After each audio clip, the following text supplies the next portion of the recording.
Ar tu mėgsti savo darbą? Dažnai užduodu šitą klausimą žmonėms ir kaip bebūtų gaila, labai dažnai išgirstu atsakymą, ką žinau, sąskaitos apsimoku, gaunu atlyginimą, kažką juk reikia daryti, kažkaip juk reikia užsidirbti pinigus. Bet daugelis žmonių nesidžiaugia savo darbu. Jie tiesiog eina į darbą, kad uždirbti ir gauti savo pajamas.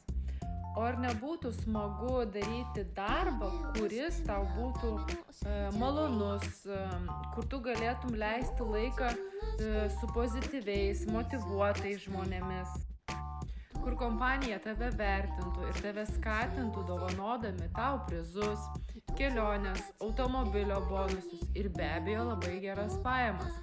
Taip pat duodama tau pripažinimą ir visaip kitaip stengdamėsi dėl tavęs.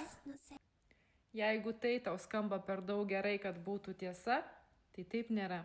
Iš tikrųjų, tu tikrai gali dirbti su tokia kompanija, kuri rūpinasi savo žmonėmis, kurie dovanoja prizus, taip pat keliones, automobilio bonusus ir be abejo pajamas.